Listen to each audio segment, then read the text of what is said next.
Hello बच्चों, सभी को गुड मॉर्निंग, नमस्कार। हम पढ़ रहे थे वास्तविक संख्याएं। तो वास्तविक संख्याएं में आपके लिए चैप्टर लेके आया था। तो इसमें मैंने आपके साथ कुछ क्वेश्चन डिस्कस कर लिए थे क्या 1.1 हो गई थी, उसमें मैंने सभी क्वेश्चन आपके लिए बता दिए थे। तो आप सभी बच्चे बुक निकाल लिए और जल्दी से जल्दी क्लास को शेयर कर दिए अपने सभी स्टूडेंट, अपने दोस्तों में। और अपन क्वेश्चन सॉल्व करते हैं। 1.1 तो अपन ने कर ली थी, उसमें एक क्वेश्चन रह गया था आपका। ठीक है, तो निकालिए, आप बुक निकाल लीजिए। ठीक है भाई, सभी बुक निकाल लीजिए। 1.1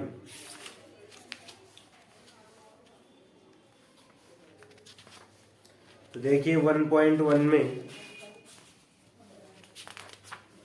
एक प्रश्न रह गया था। ये देखो, क्वेश्चन नंबर 5। जांच कीजिए कि क्या किसी प्राकृत संख्या n के लिए संख्या 6 की पावर n अंक 0 पर समाप्त हो सकती है। तो ये प्रश्न था, वेरी वेरी इंपॉर्टेंट है। इस बार पेपर में आने वाला क्वेश्चन है आपका। तो देखो, क्वेश्चन नंबर 5 1.1 का। तो देखो, इसमें प्रश्न क्या है उसको ध्यान से समझना कि 6 की पावर n क्या ये 0 पर समाप्त होगी? क्या समाप्त होगी? किसके लिए?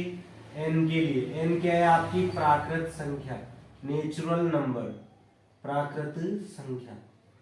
यानी कि प्राकृत संख्या क्या क्या होती है? जैसे कि 1 2 3 4 5 ऐसे चलती रहेगी। ठीक है भाई, तो ये प्राकृत संख्या होती है। तो प्रश्न ये था आपका, बिल्कुल इजी है, कि 6 की पावर n क्या 0 पर समाप्त होगी? क्या इसका मतलब है कि ये जो संख्या है ना आपकी, n का मान चेंज करते हुए चलो, तो क्या ऐसी संख्याएं आएंगी क्या इसमें कि जो 0 पर समाप्त होगी? अब 0 पर समाप्त होने का मतलब है, जैसे मान लो कोई भी संख्या आ गई, क्या मान n का मान रखते जाओ आप। 6 की पावर 1 रखा तो n का मान 1 रखा तो 6 आया। 6 की पावर 2 रखो, कितना है? 36 हो गए। 6 की पावर 3 रखो आप, तो कितने हो गए? 6 इंटू 6 इंटू 6, ये कितने हो गए? 36 और इंटू 6 216। फिर 4 रखोगे आप, यानी कि क्या होगा कि ये अपन n का मान बदलते जाओ आप। लेकिन देखो, 0 कभी भी नहीं आ रहा, 0 पर समाप्त नहीं हो रही ना कोई सी भी संख्या। आप सभी मान रख लो, लेकिन 0 पर समाप्त नहीं होगी ये। क्यों? क्योंकि अब देखो, कोई भी संख्या 0 पर कब समाप्त होती है उसको समझो। जैसे मैं ले रहा हूं 10, तो देखो ये 10 जो संख्या है आपके नंबर, ये 0 पर समाप्त हो रही है। हो रही है ना समाप्त? जैसे 20 ले लिया मैंने, ये भी 0 पर।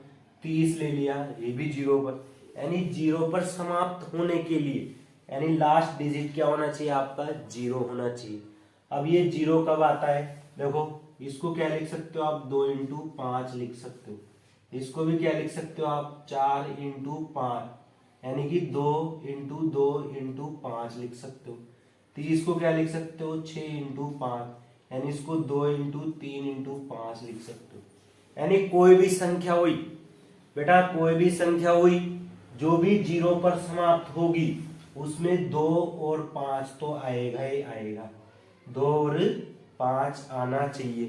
क्या आना चाहिए बेटा? जो भी संख्या 0 पर समाप्त होगी उनके गुणनखंड में क्या आना चाहिए? फैक्टर में 2 और 5, क्योंकि 2 और 5 मिलके तो 10 0 बनाएंगे भाई। 2 पंजे क्या हो जाएंगे? 10, यानी 0 बनाएंगे, और वो संख्या किस पे समाप्त हो जाएगी? 0 पर। तो यानी कोई भी संख्या 0 पर समाप्त होने के लिए उनके गुणनखंड में क्या आना चाहिए? 2 और 5।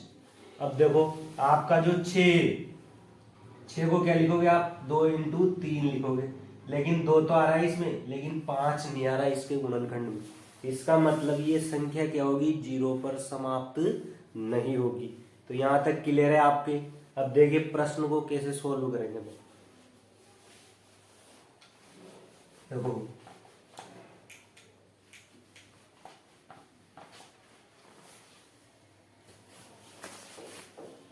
6 की पावर n संख्या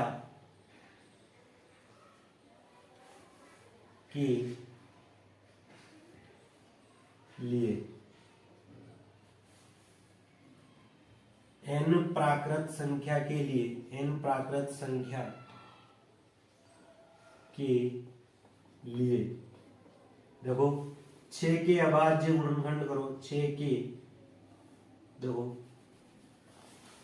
6 की पावर n संख्या के लिए n प्राकृत संख्या है आपकी यहाँ के लिए तो n का मान क्या हो जाएगा आपका यहाँ पे जैसे 1 2 3 4 ऐसे चलता रहेगा प्लस के इंफिनिटी तक। अब n का मान चेंज करते चलो लेकिन कोई भी संख्या इसके पीछे जीरो नहीं आएगी। आप मैंने बताया आपको भी तो देखो 6 की पावर n जीरो पर समाप्त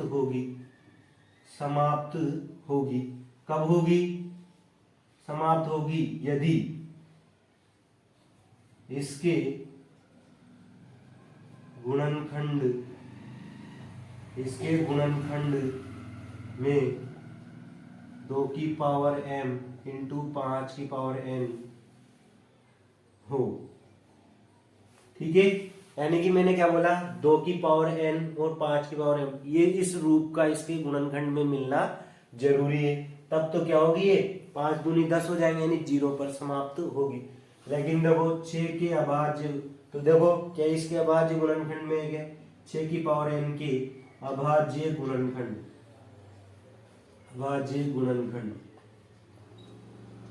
यानी इसके प्राइम फैक्टर में क्या मिलने चाहिए इस रूप का मिलना चाहिए। तो देखो क्या होता है 6 को क्या लिखोगे आप 2 इंटू 3 ठीक है और उसके ऊपर पावर n यानी कि ये किस रूप का हो गया 2 की पावर n इंटू 3 की पावर n। तो ये इस रूप का है क्या इसमें 2 तो आ रहा है लेकिन 5 नहीं आ रहा है इसका मतलब ये संख्या जीरो पर समाप्त नहीं होगी। तो देखो 6 की पावर n जीरो पर समाप्त होगी यदि इसके गुणनखंड में यह हो तो 6 की पावर n के अभाज्य गुणनखंड ये होते हैं अतः इसमें 5 नहीं है इसका मतलब क्या हुआ अतः 6 की पावर n में 2 की पावर m इंटू 5 की पावर n का रूप के गुणनखंड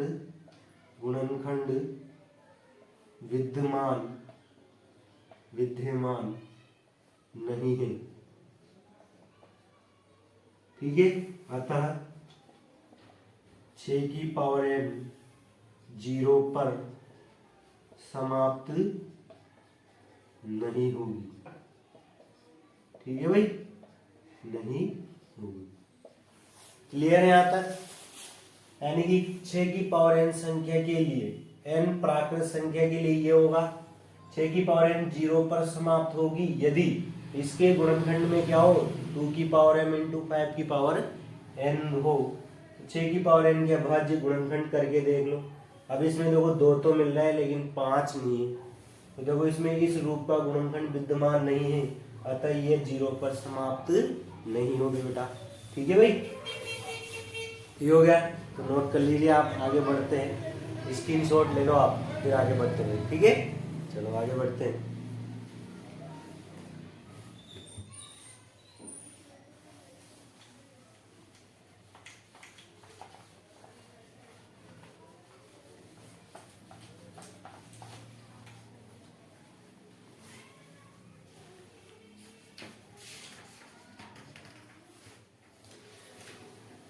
अब निकाल लीजिए आप 1.2 में देखिए अब अपने को सिद्ध करना है कि √5 एक अपरिमेय संख्या। अब ये यहाँ से क्या है हर बार आपके बोर्ड एग्जाम में क्वेश्चन आता है और वो 2 या 3 नंबर का आता है तो ये वेरी वेरी इंपॉर्टेंट प्रश्न है। अब जो मैं आपको बताऊं ये मान लो हर पेपर में मिलेगा अब तक जितने भी एग्जाम हुए हैं आपके हर पेपर में आता है। ठीक है तो √5 ये जो संख्या होती अपरिमेय बताना तो ये है ना कंफर्म मिलता है आपको। तो देखो कैसे करेंगे बस इसको बिल्कुल ध्यान से समझना है। प्रश्न है आपका 1.2 का क्वेश्चन नंबर 1 देखो √5 एक अपरिमेय संख्या है।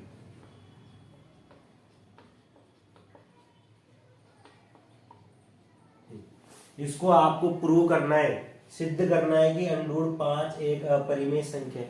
अब देखो जो भी रूट के अंदर आती है और जिनका स्क्वायर रूट वर्गमूल बाहर नहीं निकल के आता वो स्पेशली क्या है, अपरिमेय संख्या में होती है। लेकिन प्रूव कैसे करोगे आप? तो देखो क्या करेंगे, ये बोल रहा है कि एक अपरिमेय संख्या है, ये बताना है। तो अपन क्या करेंगे, इसका उल्टा मान लेंगे। यानी कि माना कि √5 एक परिमेय संख्या रेशनल नंबर है। तो फिर क्या करेंगे अपन इसको, जैसे रेशनल नंबर है तो आप इसको क्या कर सकते हो बेटा, P/Q की फॉर्म में लिख सकते हो। तो P/Q की फॉर्म में अपन व्यक्त कर देंगे। तो जैसे व्यक्त करेंगे अपना सवाल हो जाएगा। और फिर लास्ट में बोलेंगे कि भाई ये परिमेय, अपन ने क्या मान लिया, परिमेय, जबकि ये अपरिमेय आ जाएगा। अतः हमारा मानना क्या है, गलत है। अतः ये क्या होगी आपकी परिमेय, अपरिमेय संख्या हो जाए। तो देखो कैसे करेंगे आप सोल्व। देखो माना √5 एक, इसका अपोजिट मानेंगे भाई, इसका विपरीत एक परिमेय संख्या है। ठीक है, माना √5 एक परिमेय संख्या है। अब देखो आपने मान लिया परिमेय संख्या है, तो जैसे ही परिमेय संख्या माना तो परिमेय संख्या की डेफिनेशन क्या होती है, ऐसी संख्याएं जिन्हें हम, ऐसी मैंने लिखवाया था ना आपको, परिमेय संख्या क्या होती है, ऐसी संख्याएं जिन्हें हम P/Q की फॉर्म में लिख सकते हैं। तो आपने बोला ये परिमेय संख्या है, तो √5 को आपने बोला परिमेय, इसका मतलब अपन इसको P/Q की फॉर्म में लिख सकते हैं, यानी कि A/B की फॉर्म में आप इसको लिख सकते हैं। जहां मैंने बोला था A व B क्या है, A व B पूर्णांक है। क्या होते हैं बेटा, ये पूर्णांक है। तथा ये जो नीचे वाला है, ये आपने P/Q बोला, अपन A/B ले सकते, कुछ भी ले सकते हो आप, P/Q भी ले सकते, और नीचे वाला 0 नहीं होना चाहिए, नॉट इक्वल टू 0। अब देखो यहाँ पे देखो √5 बराबर A/B है। A और B क्या है आपके इंटीजर्स है, और B नॉट इक्वल टू 0। ठीक है, अब देखो ये जो A व B है, इसका मतलब क्या हुआ, इसके गुणा में भी 1 है और इसके गुणा में भी 1 है, यानी कि A व B का फैक्टर क्या है, 1 है। 1 के अलावा तो और कोई नहीं है ना भाई, नहीं है। तो मैं क्या लिखूंगा यहाँ पे कि भाई अतः यहाँ पूर्णांक इंटीजर A व B का केवल एक उभयनिष्ठ गुणनखंड है। केवल संख्या एक उभयनिष्ठ कॉमन फैक्टर है, उभयनिष्ठ गुणनखंड। ठीक है भाई, यहाँ पे देखो क्यों, क्योंकि एक ही, एक के अलावा तो और कुछ भी नहीं है ना भाई। तो अतः यहाँ पूर्णांक A व B का केवल एक संख्या एक उभयनिष्ठ गुणनखंड है। तो देखो सोल्व कर लो अब इसको। देखो √5 बराबर A/B है, इस B को इधर लेके आओ बेटा, यहाँ पे इस B को यहाँ लेके आएंगे तो √5B बराबर A को A से गुना करो A। ठीक है, इसको नंबर दे दो आप इक्वेशन नंबर 1। अब क्या करेंगे बेटा, इसका स्क्वायर हटाना है ना आपको। स्क्वायर कैसे हटेगा, ये देखो रूट में आ रहा है, टोपी से बाहर लाने के लिए स्क्वायर करना पड़ेगा। तो क्या कर दो, अब एक तरफ नहीं कर सकते अपन, दोनों तरफ करें। तो दोनों पक्षों का वर्ग करने पर तो वर्ग कर दो √5B का स्क्वायर और इधर A का भी स्क्वायर। तो देखो जैसे स्क्वायर करोगे तो ये टोपी हट जाएगी, तो 5 आ जाएगा केवल। B का स्क्वायर करेंगे तो बेटा क्या आएगा, B स्क्वायर आ जाएगा। इधर देखो फिर आप किसका करोगे, A का स्क्वायर, तो A का स्क्वायर हो जाएगा। ठीक है, इसको दो आप समीकरण नंबर 1, ये वाली, इसको देंगे इक्वेशन नंबर 1। ठीक है, अब देखो यहां से आगे देखिए भाई, ये 5 जो है, ये 5 को ये क्या है, गुणा में है B स्क्वायर के साथ, तो 5 गुणा का कहाँ चला जाएगा, भाग में। तो इधर कौन रह गया, B square equal to A square, ये गुणा का कहाँ चला जाएगा, भाग में। ठीक है भाई, तो ये हो गया। अब देखो क्या दिख रहा है आपको, यहाँ से आपको ऐसा दिख रहा है कि 5 का भाग जा रहा है किसमें, ए स्क्वायर में, यानी कि ए स्क्वायर डिविजिबल है किसके द्वारा, 5 के द्वारा। ठीक है, तो यहाँ पे लिखेंगे अपन, ये लिखना पड़ता है आपको, यहाँ ए स्क्वायर 5 से विभाजित है, 5 से विभाजित है। भाई जो दिख रहा है ना वही लिख रहे हैं। क्या हो रहा है इसमें, ए स्क्वायर में 5 का भाग जा रहा है, इसको क्या लिखेंगे, यहाँ ए स्क्वायर 5 से विभाजित है, अतः जो आपने आधारभूत प्रमेय पढ़ी थी, क्या पढ़ा था उसमें, कि प्रत्येक भाज्य संख्या को अभाज्य संख्याओं के गुणनखंड के रूप में लिखा जा सकता है। तो देखो कोई संख्या इससे विभाजित हो रही तो क्या इसका भी इसमें विभाजन होगा, क्या होगा, देखो यहाँ ए स्क्वायर 5 से विभाजित है, अतः ए भी 5 से विभाजित होगी, विभाजित होगी। ठीक है भाई, हो गया, ये हो गया। अब क्या करेंगे, ये यहां तक हो गया। अब देखो आप, अब क्या करेंगे, जो इक्वेशन नंबर ए दिया है आपने, इसमें मैं क्या करूंगा, इधर ए की तरफ क्या रखूंगा, ए बराबर रखना है आपको, ए बराबर, देखो 5 से बात हो रही है, इसके बटे में कितना रहा है 5, तो 5 भी रखेंगे और किसी के बराबर मान लेंगे, ए बराबर 5 के क्या है आपका, के पूर्णांक है, क्या है, के इंटीजर, के पूर्णांक है। तो रख दो यहाँ पे समीकरण 1 में रखने पर, समीकरण 1 में रखने पर रख दो, इसको 1 में रखो, ये रहा आपका 5b स्क्वायर बराबर, ए की जगह पे क्या रखेंगे 5k का स्क्वायर, दो 5b स्क्वायर बराबर 5 का स्क्वायर क्या होगा 25, k का स्क्वायर k स्क्वायर। ठीक है, अब देखो 5 से काटा इसको 5 बार, तो b स्क्वायर बराबर 5k स्क्वायर हो गया। अब देखो इस 5 का भाग लगाओ इसमें, तो b स्क्वायर अपॉन 5 हो जाएगा, और इधर क्या हो जाएगा k स्क्वायर हो जाएगा। ठीक है, तो यहां तक हो गया। अब इसको भी क्या दिख रहा है आपको, इसकी तरह दिख रहा है नहीं, तो यही चीज यहाँ पे भी लिखनी है आपको, यही चीज यहाँ पे भी। कैसे लिखेंगे, 5, देखो b स्क्वायर को 5 विभाजित करता है, अतः 5 भी किसको विभाजित करेगा, b को भी विभाजित करता है। तो यहाँ तक आप नोट कर लीजिए इसको। ठीक है भाई, देखो कैसे, कि माना √5 एक परिमेय संख्या है, मान लिया परिमेय है, तो आप इसको a बटे b की फॉर्म में लिख सकते हो। a व b क्या है आपके पूर्णांक, जबकि b वाला नॉट इक्वल टू 0। अब देखो इसको अपन 1, इसके गुणांक में 1 होता है ना भाई मल्टीपल में, तो 1, इसका मतलब एक फैक्टर है इनका गुणनखंड है। ठीक है, देखो फिर a बटे b की फॉर्म में लिखा, तो ऐसे लिखा अपन ने, b यहाँ गुणा हो जाएगा 1 यहाँ पे, फिर रूट को हटाने के लिए क्या करना पड़ेगा बेटा, पक्षों का वर्ग करना पड़ेगा, बोथ साइड वर्ग, स्क्वायरिंग ऑन बोथ साइड। ठीक है भाई, तो इसके स्क्वायर के कारण ये टोपी हट जाएगी, 5b का स्क्वायर करोगे तो b स्क्वायर, फिर a का स्क्वायर करोगे तो a स्क्वायर, इसको दे दो आप इक्वेशन नंबर 1।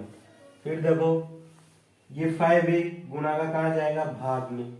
अब आपको यहाँ पे क्या दिख रहा है कि 5 का भाग a स्क्वायर में जा रहा है, इसका मतलब a स्क्वायर को 5 विभाजित करता है, अतः a को भी 5 विभाजित करेगा। ऐसे अब क्या मानोगे आप, a बराबर 5k, ये जो रहता है ना नीचे वही संख्या माननी रहती, a बराबर 5k, ये क्या है आपका कोई पूर्णांक है, इंटीजर से। तो देखो मान रख दो यहाँ पे, ये रख दिया, 5 का स्क्वायर 25 हो गया, 5 से काटा 5 बार, और ये भाग का गुणा का कहाँ चला गया, भाग में। तो देखो ये ऐसा बन गया, तो इसकी तरह लिख दो ऐसे कि b स्क्वायर 5 से विभाजित है, अतः b भी किससे विभाजित होगा, 5 से। ठीक है, तो यहाँ तक नोट कर लीजिए आप, स्क्रीनशॉट ले लो भाई, और आगे बढ़ते हैं। ठीक है,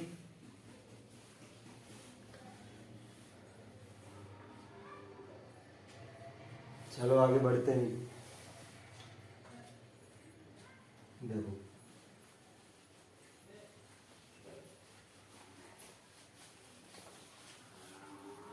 इसमें देखिए आप क्या आ गया आपके पास b² बराबर k। तो यहां से क्या इसकी तरह बन गया, तो यहां लिखेंगे यहां क्या है b², 5 से विभाजित है, 5 से विभाजित है, अतः यानी कि b² क्या है डिविजिबल बाय 5, इसलिए अतः 5 क्या करेंगे, अतः b 5 से विभाजित है, कहां से लिखा आपने, अंक गणित की आधारभूत प्रमेय, अंक गणित की आधारभूत प्रमेय से पढ़ा था ना भाई, प्रमेय से। ठीक है, अब देखो इसका मतलब क्या होगा, आपने वहां बोला था कि ए व बी का केवल एक ही गुणनखंड है, जबकि देखो ए में यहाँ 5 का भी भाग गया और बी में भी 5 का भाग गया, इसका मतलब 5 का भी तो ए और बी में भाग जा रहा है, यानी एक के अलावा 5 भी क्या होगा, इन दोनों का ए व बी का गुणनखंड होगा। ठीक है, ए व बी का एक और गुणनखंड आ गया 5, अरे भाग जा रहा है डिविजिबल हो रहा है, तभी तो इसका गुणनखंड हुआ ना, तो यानी एक के अलावा 5 और गुणनखंड है इसका। ठीक है, अतः ए व बी का एक के अतिरिक्त 5 और संख्या 5 भी गुणनखंड है। ठीक है भाई, गुणनखंड है। ठीक है, यानी कि ए व बी का एक के अतिरिक्त संख्या 5 भी तो गुणनखंड है। अब 5 जिनके 2 गुणनखंड होते हैं वो क्या बन जाती है, आपकी भाज्य संख्या बन जाती है। क्या बन जाती है बेटा, भाज्य संख्या। अब सभी भाज्य संख्याओं को आप अभाज्य संख्याओं के रूप में व्यक्त कर सकते हो। तो देखो इसका मतलब क्या हुआ, 5 भी इसका गुणनखंड है, अतः अब यहां से क्या लिखेंगे अपन, अतः √5 एक परिमेय संख्या है,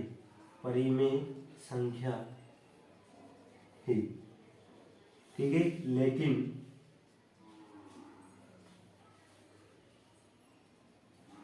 लेकिन देखो फिर क्या हुआ यहां से, अतः ए व बी का एक के अतिरिक्त संख्या 5 भी क्या है उनका गुणनखंड है, फैक्टर है ना, तो अतः √5 एक क्या हो गया आपकी परिमेय संख्या है।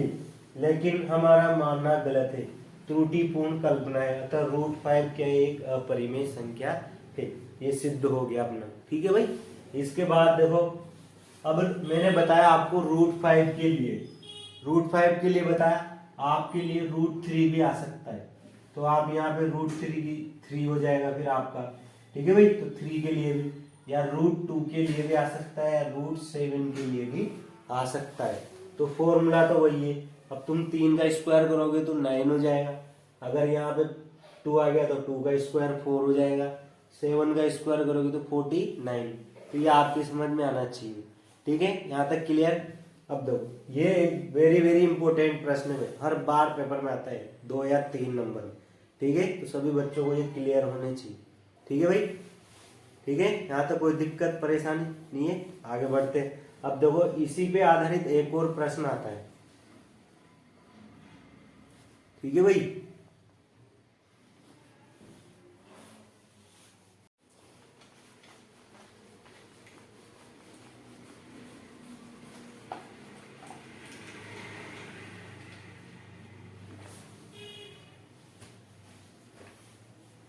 देखिए क्वेश्चन नंबर 2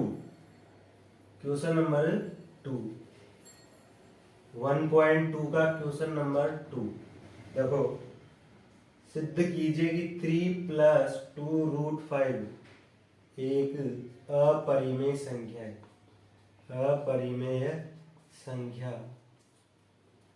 है, ठीक है भाई। देखो ये क्या है 3+2√5, यानी रूट में आ रही है, यानी कि स्पेशली ये अपरिमेय तो है, लेकिन अपने को प्रूव करके बताना है। जैसे अभी वो बताया था ना वैसे, तो क्या करेंगे, इसका विपरीत मान लेंगे। कैसे मानेंगे बेटा, अपरिमेय है ना तो परिमेय मान लेंगे। ठीक है, तो देखो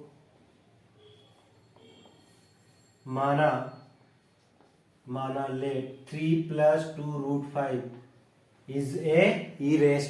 is a rational number. Let be 3+2√5 a rational number। तो देखो माना 3+2√5 एक परिमेय संख्या है। क्या है बेटा, परिमेय संख्या है। ठीक है, तो परिमेय संख्या है तो क्या करोगे आप, p/q के रूप में व्यक्त करोगे साहब। तो देखो 3+2√5 आपने क्या मान लिया इसको परिमेय, तो कैसे लिख सकते हो आप, a/b की फॉर्म में। ए व बी क्या है, आपके पूर्णांक है। क्या है, पूर्णांक है, और b नॉट इक्वल टू 0 है। ठीक है, पूर्णांक है तो सोल्व करो। देखो अब ये 3 प्लस का है, यहाँ पे देखो 3 प्लस का है, तो उधर ले जाओगे तो माइनस इस 2√5 को ऐसे a/b, ये प्लस का 3 उधर जाएगा तो -3। ठीक है, तो 2√5 बराबर, देखो यहाँ पे एलसीएम लेना पड़ेगा आपको। b और 1 का एलसीएम क्या आएगा, b। 1 को a से गुणा करो a, माइनस b को 3 से गुणा करो 3b हो जाएगा। ठीक है भाई, अब देखो ये 2b गुणा में आ रहा है तो इसको भाग में भेज दो, तो √5 = a - 3b, बटे में कौन है आपका b, और ये गुणा का कहाँ आ जाएगा, भाग में। इसको दे दो आप इक्वेशन नंबर 1। ठीक है भाई, ठीक है, तो ये आपने परिमेय संख्या माना, रेशनल नंबर मीन्स क्या होगा, a/b की रूप में व्यक्त करेंगे अपन। तो देखो इस 3 को उधर लेके जाओ माइनस, फिर क्या ले लिया आपने एलसीएम, ये 1 a से गुणा हुआ a, माइनस b से 3 गुणा हुआ 3b। अब देखो ये 2 क्या है गुणा में, तो कहाँ पे जाएगा बेटा, भाग में। यहाँ तक कोई दिक्कत नहीं।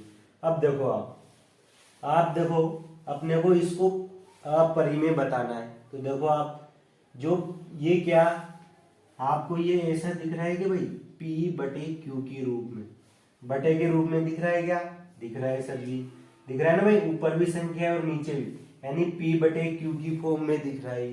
तो अपन बोलेंगे कि a - 3b/2b क्या है, बटे के रूप में आ रही ना, यानी कि ये परिमेय संख्या है। अब RHS में परिमेय है, इसका मतलब LHS भी तो परिमेय होगा, यानी √5 भी क्या होगा, परिमेय। लेकिन √5 क्या होता है असली में, रियल में क्या होता है, अपरिमेय संख्या है। तो अपन अपरिमेय संख्या है, इसलिए हमारा मानना क्या है, गलत है, त्रुटिपूर्ण कल्पना है, यानी आपने जो माना था वो क्या था, गलत। इसका मतलब क्या हो गया, ये वाली संख्या अपरिमेय संख्या है। तो देखो यहाँ a - 3b/2b बराबर p/q के रूप में परिमेय संख्या है, परिमेय संख्या है। ठीक है, परिमेय संख्या है, परिमेय संख्या है, अतः √5 भी क्या होगी, √5 भी परिमेय संख्या होगी, परिमेय संख्या होगी। भाई RHS परिमेय तो LHS भी परिमेय होगा, लेकिन √5 एक अपरिमेय होती है ना भाई, अपरिमेय संख्या होती है, अतः हमारा मानना एक त्रुटिपूर्ण कल्पना है। अतः अपन ने जो माना था वो क्या था, एक गलत था, त्रुटिपूर्ण कल्पना थी, त्रुटिपूर्ण कल्पना है। अतः इसलिए इट इज क्लियर दैट क्या होगा भाई, यानी कि ये जो संख्या है ये क्या होगी आपकी 3 + 2√5, एक अपरिमेय संख्या है, अपरिमेय संख्या है। तो इस प्रकार आप प्रश्नों को हल कर सकते। तो ये दो टाइप के प्रश्न आते हैं आप, एक तो डायरेक्ट या तो √2 या √3 या √5 आता है, या फिर एक ऐसा प्रश्न आ जाता है। तो आप उनको कैसे भी करके बटे की फॉर्म में बता दो, बटे की फॉर्म में बताते हैं आप, P/Q की फॉर्म में ले आए उनको, P/Q की फॉर्म में बनाना है उनको आपको, और फिर परिमेय बता दो। और फिर ये परिमेय तो इधर वाली भी क्या होगी परिमेय, इसका मतलब आपने जो माना था वो क्या था, लेकिन वास्तव में ये क्या होती है अपरिमेय। तो इसका मतलब जो माना है वो क्या है गलत है आपका, तो ये क्या होगी वास्तव में अपरिमेय संख्या। तो इस प्रकार आप इनको सिद्ध कर सकते हो, इति सिद्धम। ठीक है, तो नोट कर लीजिए आप, स्क्रीनशॉट ले लो और आगे बढ़ते हैं। फिर अगला क्वेश्चन देखिए।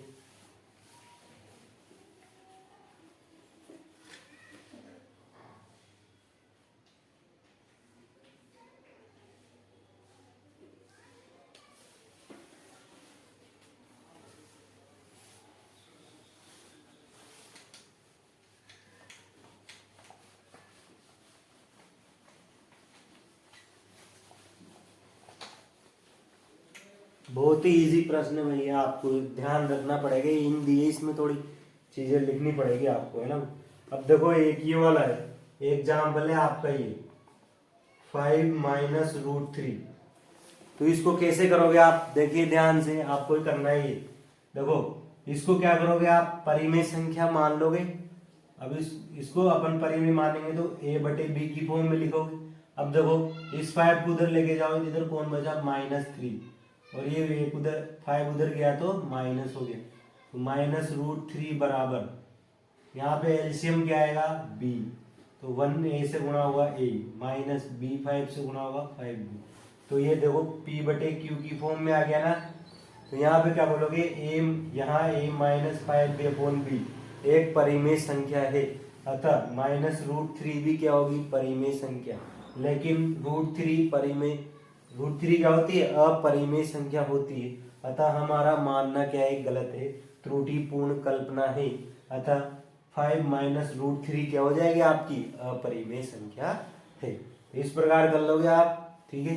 फिर अगला देखो आप, ये आपका 3√2, इसको आपको अपरिमेय बताना है, ये भी एग्जाम्पल है आपका, ठीक है। तो कैसे करोगे, सबसे पहले क्या मानेंगे उल्टा मान लो, माना 3√2 क्या है आपकी परिमेय संख्या है, परिमेय है तो क्या करोगे आप P/Q की फॉर्म में लिख सकते हो, ठीक है। तो √2 बराबर ये क्या है 3 गुणा में, तो 3 गुणा में तो कहाँ जाएगा ये, पहले देखो माइनस प्लस था तब उधर जा रहा था, अब ये 3 तो गुणा में ना, तो गुणा वाला तो भाग में जाएगा बेटा, तो A/3b।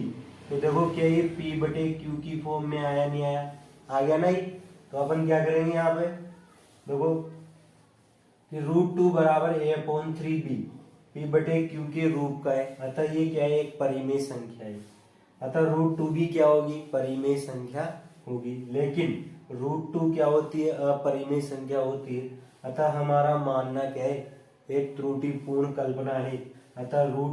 अतः ये जो आपने ली 3√2 क्या होगी आपकी एक अपरिमेय संख्या होगी।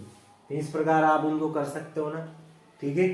तो ये बहुत ही अच्छे प्रश्न है। एक और ये देखो ऐसा है 7√5, तो ये सेम है, जैसे 3 बटे में गया तो आप यहाँ पे 7 को बटे में ले, तो इसको भी कर सकते हो आप।